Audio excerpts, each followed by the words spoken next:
नमस्कार दोस्तों, the engineers class के यूट्यूब चैनल पर आपका हार्दिक स्वागत है।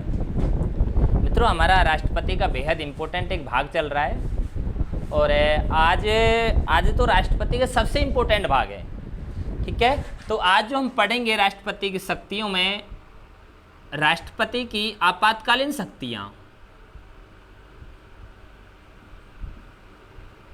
राष्ट्रपति की आपातकालीन शक्तियां।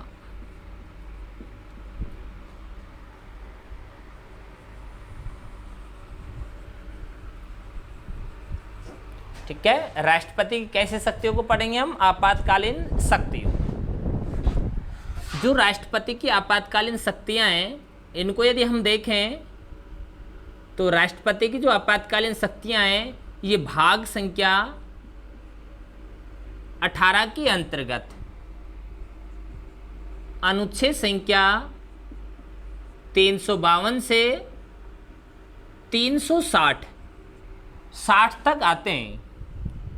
ठीक है, इतना आपको याद होना चाहिए कि राष्ट्रपति की आपातकालीन शक्तियां भाग 18 से अनुच्छेद 352 से 360 तक आते हैं। अब राष्ट्रपति की शक्तियों की यदि हम बात करें कि ये कहाँ से ली गई है, इनका स्रोत क्या है? स्रोत तो आप देखें ये कहाँ से ली गई है? जर्मनी। ठीक है, राष्ट्रपति की जो आपातकालीन शक्तियां हैं, ये हमने कहाँ से प्रभावित, हमारे संविधान में कहाँ से प्रभावित है? जर्मनी से। ठीक है, इतनी बात हुई। अब ये देखते हैं कि राष्ट्रपति की जो आपातकालीन शक्तियां हैं वो कितनी शक्तियां हैं। ठीक है, कि राष्ट्रपति की जो आपातकालीन शक्तियां हैं वो कितनी शक्तियां प्रदान की गई हैं। तो आप देखें राष्ट्रपति की कितनी आपातकालीन शक्तियां? 3 आपातकालीन शक्तियां हैं। अब ये 3 आपातकालीन शक्तियां जो हैं, ये कौन कौन सी हैं, ये भी आपको समझनी है।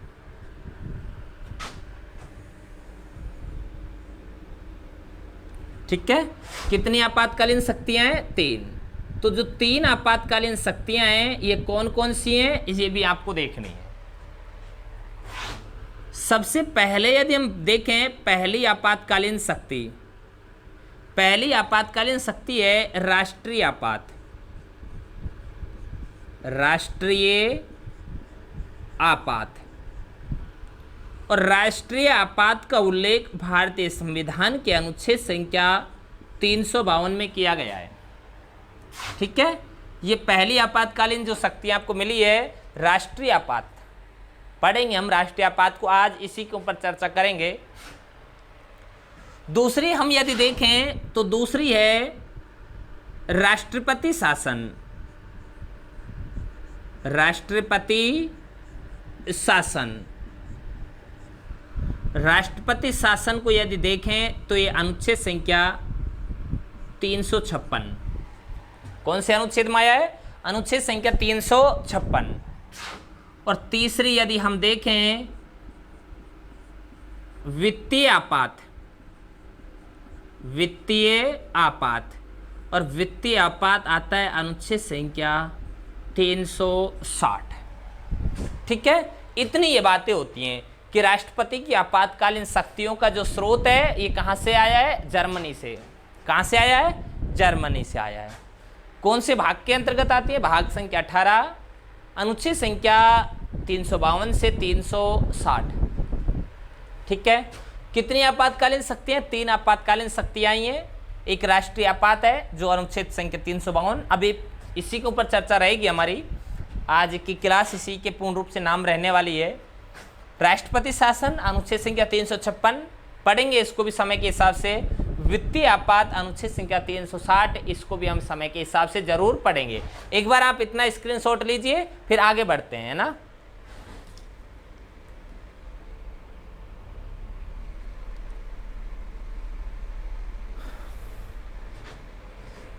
ठीक है, तो राष्ट्रीय आपात जो है वो आज का हमारा टॉपिक है, उसको हम पढ़ेंगे। राष्ट्रीय आपात यानी आज हम पूर्ण रूप से अनुच्छेद संख्या 352 के साथ में रहने वाले हैं। बस जो भी है हमारे सामने आज 352 है। राष्ट्रीय आपात,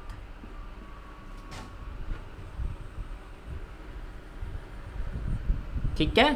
कौन सा अनुच्छेद, कौन सा आपात है? राष्ट्रीय आपात। और राष्ट्रीय आपात को यदि हम देखें तो अनुच्छेद इधर लिख देते हैं हम, ठीक है। अनुच्छेद संख्या 352। अब ये देखते हैं हम कि राष्ट्रीय आपात लगता कब है, ठीक है। कि राष्ट्रीय आपात को यदि हम देखें कि राष्ट्रीय आपात लगता कब है, तो समझे बात को। युद्ध, या आप ये ऐसे कह सकते हैं बाह्य आक्रमण, बाह्य आक्रमण, या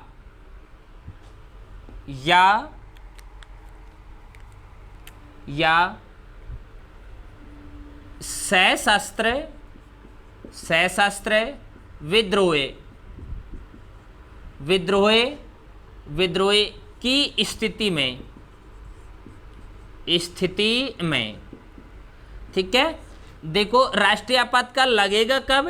बाह्य आक्रमण या कोई दूसरा देश हमारे देश के ऊपर आक्रमण कर दे, अर्थात युद्ध की स्थिति बन जाए, युद्ध हो जाए, या फिर सशस्त्र विद्रोह की स्थिति, यानी सेना विद्रोह कर दे। सशस्त्र विद्रोह की स्थिति में राष्ट्रीय आपातकाल लगता है, ठीक है। हमने केवल यह समझाने का प्रयास किया है कि राष्ट्रीय आपात जो है वो लगता कब है? बाह्य आक्रमण या सशस्त्र विद्रोह की स्थिति में लगता है। अब लगेगा कैसे देखें तो सशस्त्र विद्रोह की स्थिति में मंत्रिमंडल के लिखित परामर्श पर राष्ट्रपति राष्ट्रीय आपात की घोषणा करता है।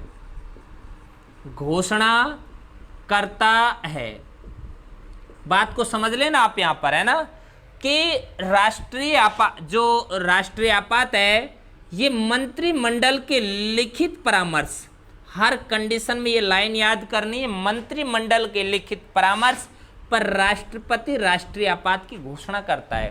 देखो पहला क्वेश्चन यह है कि राष्ट्रीय आपात की घोषणा कौन करता है? राष्ट्रपति करता है। किसके लिखित परामर्श पर करता है? मंत्रिमंडल के लिखित परामर्श पर करता है। कब करता है? जब बाह्य आक्रमण या सशस्त्र विद्रोह की स्थिति उत्पन्न हो जाए, ठीक है। देखो ध्यान ये और देना, मंत्रिमंडल शब्द, पूरा भारत का संविधान पढ़ें तो कहीं पर हमको मंत्रिमंडल शब्द नहीं मिलता। मंत्रिमंडल शब्द का उल्लेख केवल और केवल जब हम अनुच्छेद 352 को पढ़ते हैं, राष्ट्रीय आपात को पढ़ते हैं, तब ही इस मंत्रिमंडल शब्द का उल्लेख मिलता है। इसको हम जरूर पढ़ेंगे कि मंत्रिमंडल शब्द कब जोड़ा गया, ठीक है, और ये सशस्त्र विद्रोह शब्द कब जोड़ा गया, पहले क्या स्थितियां थी। एक बार केवल आप इतना समझने का प्रयास करें कि बाह्य आक्रमण या सशस्त्र विद्रोह की स्थिति में राष्ट्रीय आपातकाल लगता है, लेकिन राष्ट्रीय आपातकाल की घोषणा कौन करता है? राष्ट्रपति करता है। किसके लिखित परामर्श पर करता है? मंत्रिमंडल के लिखित परामर्श पर करता है। अब आगे देखें आप, राष्ट्रीय आपातकाल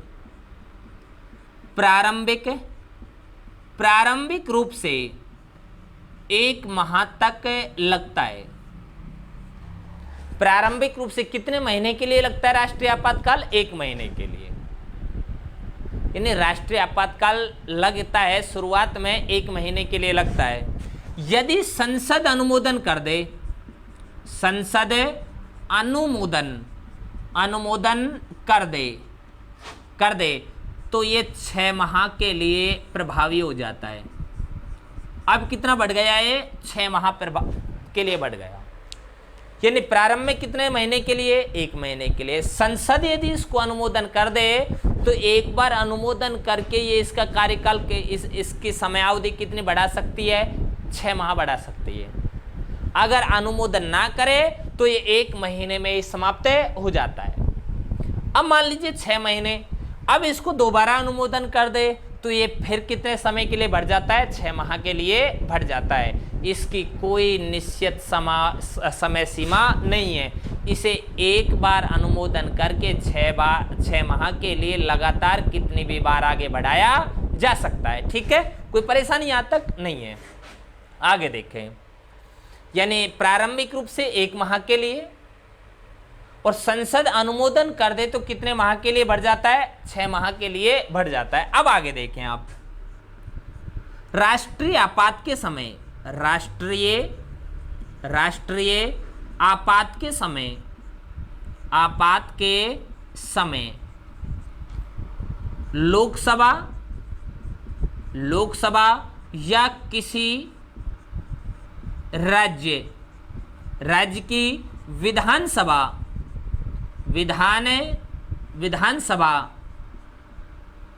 के चुनाव का समय आ जाए तो अब बताइए क्या होगा।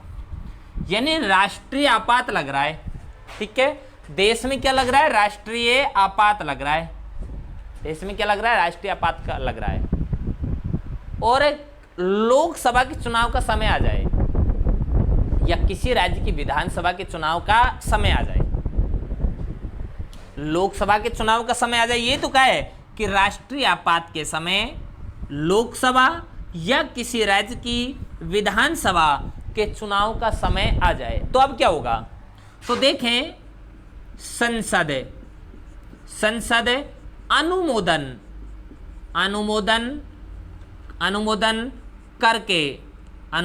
करके उनका कार्यकाल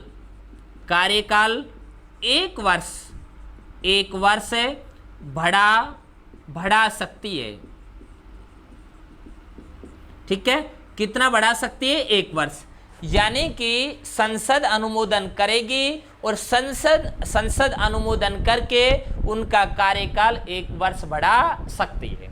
ठीक है, यहां तक कोई परेशानी तो होनी नहीं चाहिए। ठीक है, राष्ट्रीय आपात के समय यदि किसी लोकसभा का राष्ट्रीय आपात के समय यदि लोकसभा के चुनाव का समय आ जाए या किसी राज्य की विधानसभा के चुनाव का समय आ जाए तो संसद अनुमोदन करेगी और उनका कार्यकाल कितनी बढ़ा सकते हैं? 1 वर्ष। और इसको भी कितनी भी बार 1-1 वर्ष के लिए आगे बढ़ा सकती है। ठीक है, तो यहां तक कोई परेशानी नहीं होनी चाहिए। अब आगे देखते हैं हम। मान लीजिए अब देश में राष्ट्रीय आपातकाल लग गया। देश में क्या लग गया है? राष्ट्रीय आपातकाल लग गया। देश में राष्ट्रीय आपातकाल लग रहा है तो राष्ट्रीय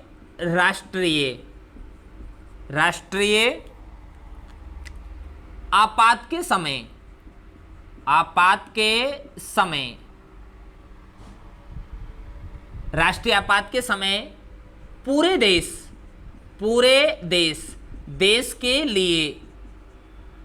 देश के लिए संसद कानून बनाएगी। ठीक है, पूरे देश के लिए कानून कौन बनाएगी? अब संसद बनाएगी। देखो, राज्यों के लिए कानून बनाती है राज्य सरकार और देश के लिए पूरे देश के लिए बनाती है संसद।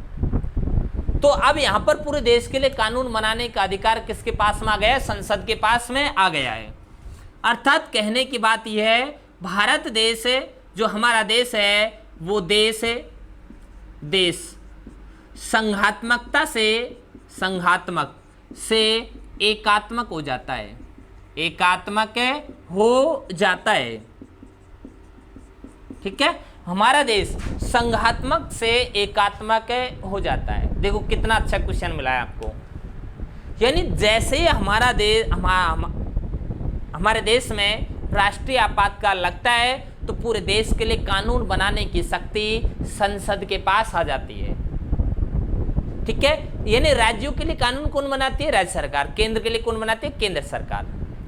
अब जैसे ही राष्ट्रीय आपातकाल लगा तो राज्यों की जो विधानसभाएं जो कानून बनाती है वो नहीं बनाएंगे, वो शक्तिविहीन हो गई। अभी थोड़ी देर में पढ़ेंगे हम। अब पूरे देश के लिए कानून कौन बना रही है? संसद बना रही है। तो अब तक हमारा देश क्या था? संघ है। आप पढ़े अनुच्छेद संख्या 1 को, जो हमने भाग 1 पढ़ाया उस क्लास को देखें, हमने वहां पर क्या समझाया है आपको कि हमारा देश क्या है? संघात्मक है। संघात्मक है, राज्यों का एक संघ है। राज्यों का एक क्या है? संघ है। अब यहां पर देखिए हमारा देश संघात्मक तो था, संघात्मक तो है, लेकिन जैसे राष्ट्रीय आपातकाल लगा तो देश संघात्मक से क्या बन गया? एकात्मक बन गया। अब हम क्या है? एक हैं। पहले क्या था? संघात्मक, अब क्या है? एकात्मक। राष्ट्रीय आपातकाल के समय हमारा देश क्या हो जाता है? एकात्मक हो जाता है। अच्छा, एक क्वेश्चन आप लीजिए, समझने का प्रयास कीजिए। देखो क्वेश्चन है आपके सामने, भारत देश है, भारत देश है, ऑप्शन 1 आप लीजिए संघात्मक, ऑप्शन 1 आपने क्या लिया? संघात्मक। ऑप्शन नंबर 2 आप ले रहे हैं एकात्मक, क्या ले रहे हैं? एकात्मक। और ऑप्शन नंबर 3 ले रहे हैं संघात्मक प्लस एकात्मक। और ऑप्शन नंबर 4 जो डी है, समझें उसको, देखो वो क्या कर रहा है? संघात्मक से एकात्मकता की ओर झुका हुआ, संघात्मकता से एकात्मकता की ओर झुका हुआ। तो ऑप्शन नंबर डी आपका एकदम राइट हो जाएगा यहाँ पर, कि हमारा देश संघात्मक तो है लेकिन राष्ट्रीय आपातकाल के समय वो एकात्मक हो जाता है, अर्थात हमारा देश संघात्मकता से एकात्मकता की ओर झुका हुआ है। ठीक है, ये कौन से अनुच्छेद के अंतर्गत मिली आपको? 352 के अंतर्गत मिला है, यानी राष्ट्रीय आपातकाल अनुच्छेद 352 में आता है। जो भाई आक्रमण या सशस्त्र विद्रोह की स्थिति में लगता है, कब लगाता है? कौन है? इसकी घोषणा कौन करता है? राष्ट्रपति करता है। किसके लिखित परामर्श पर करता है? मंत्रिमंडल के लिखित परामर्श पर करता है। प्रारंभ में कितने समय के लिए लगता है? 1 माह के लिए, और संसद अनुमोदन कर दे तो 6 माह के लिए।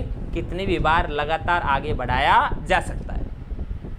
राष्ट्रीय आपातकाल के समय यदि राष्ट्रीय आपातकाल के समय लोकसभा या फिर किसी राज्य की विधानसभा के चुनाव का समय आ जाए तो उनका कार्यकाल संसद अनुमोदन करके कितना बढ़ा देगी? 1 वर्ष बढ़ा देगी। इसकी भी कोई समय सीमा नहीं है।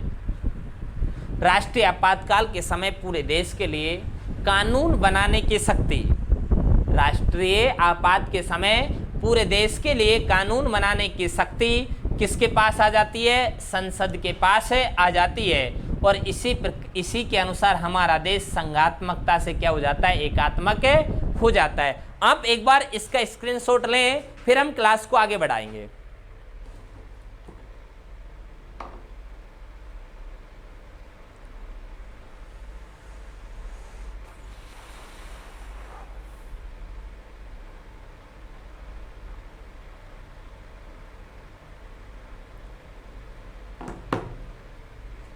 ठीक है, स्क्रीनशॉट ले लिया होगा।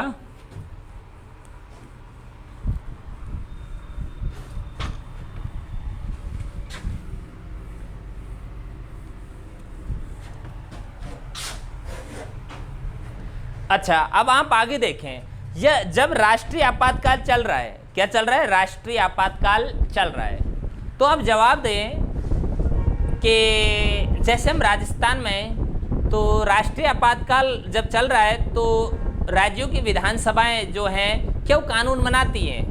वो कानून नहीं बनाती। कानून कौन बनाती है? संसद बनाती है। यानी पूरे देश के लिए कानून बनाने की शक्ति किसके पास आ गई है? संसद के पास आ गई है। अर्थात कहने की बात यह है कि राष्ट्रीय आपात के समय, राष्ट्रीय आपात के समय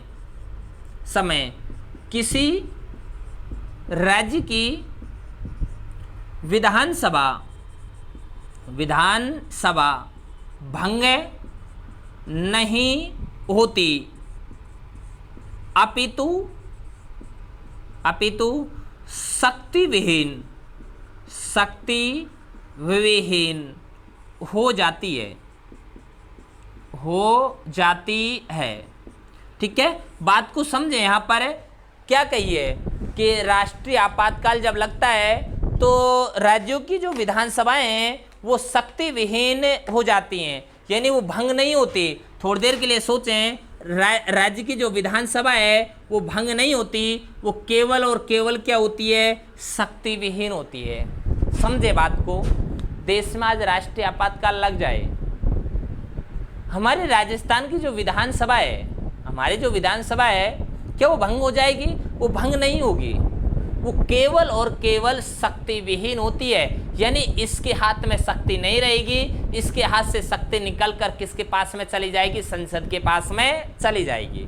यानी राष्ट्रीय आपातकाल के समय किसी भी राज्य की विधानसभा भंग नहीं होती, केवल वो क्या होती है? शक्ति विहीन होती है और उसकी शक्तियां केंद्र के हाथों में चली जाती हैं। ठीक है, आगे देखते हैं। अब मान लीजिए ये तो है नहीं कि सर ये राष्ट्रीय आपातकाल लग गया तो ये लग गया बस, अरे समय के हिसाब से ये हटेगा भी तो यदि हमको राष्ट्रीय आपातकाल को हटाना है तो किस प्रकार हटाएंगे? देखें, आइए देखते हैं। राष्ट्रीय राष्ट्रीय आपात को हटाना है तो लोकसभा के 1/10 सदस्य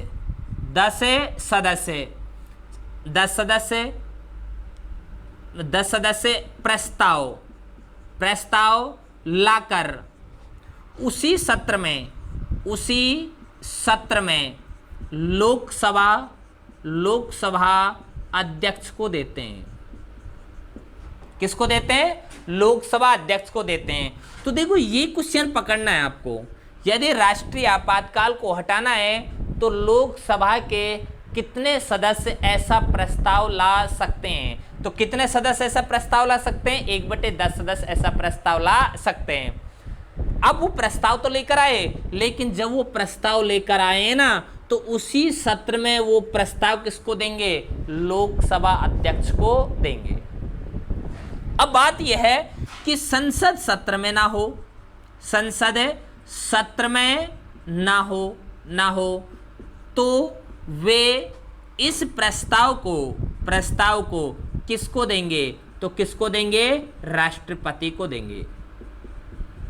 अब किसको दे रहे हैं? ये राष्ट्रपति को दे रहे हैं। देखो क्वेश्चन को समझना, अच्छे क्वेश्चन है कि यदि राष्ट्रीय आपातकाल को हटाना है तो लोकसभा के कितने सदस्य ऐसा प्रस्ताव लेकर आ सकते हैं? 1/10 सदस्य ऐसा प्रस्ताव लेकर आ सकते हैं। ये प्रस्ताव को जब लेकर आते हैं तो उसी सत्र में ये इस प्रस्ताव को किसको देते हैं? लोकसभा अध्यक्ष को देते हैं। यदि लोकसभा सत्र में नहीं है, मान लीजिए कि लोकसभा सत्र में नहीं है, ये संसद जो है वो सत्र में नहीं है, तो प्रस्ताव को किसको देंगे? तो आप प्रस्ताव किसको देंगे? राष्ट्रपति को देंगे। और यदि लोकसभा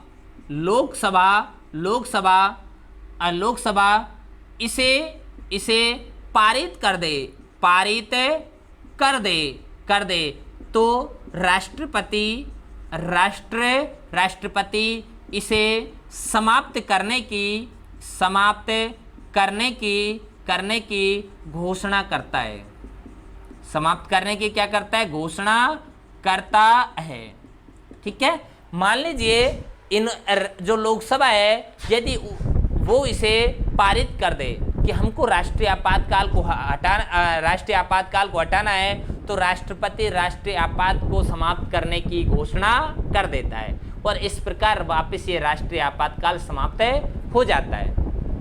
ठीक है, कि ये जो हमने देखा ये क्या बताया है कि राष्ट्रीय आपातकाल को यदि हटाना है तो लोकसभा के कितने सदस्य सब प्रस्ताव लेकर आते हैं? 1/10 सदस्य प्रस्ताव लेकर आते हैं और वो उसी सत्र में किसको देते हैं? लोकसभा अध्यक्ष को देते हैं। यदि लोकसभा या संसद सत्र में नहीं है तो किसको देंगे? राष्ट्रपति को देंगे।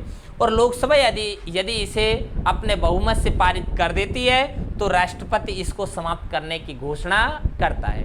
ठीक है मित्रों, अब रही बात है आगे की कि राष्ट्रीय आपातकाल कितनी बार लगा है, राष्ट्रीय आपातकाल से मूल अधिकारों पर क्या प्रभाव पड़ते हैं। ये जो हमने देखा कि सशस्त्र विद्रोह शब्द कब जोड़ा गया, इसमें से आंतरिक अशांति शब्द को कब जोड़ा गया, कितनी बार देश में राष्ट्रीय आपातकाल लगा है, उसको हम कल की जो हमारी क्लास रहेगी, नेक्स्ट जो क्लास रहेगी उसमें लेकर के नहीं आएंगे। आज की जो क्लास है उसको हम यहीं पर ही विराम देते हैं। धन्यवाद है।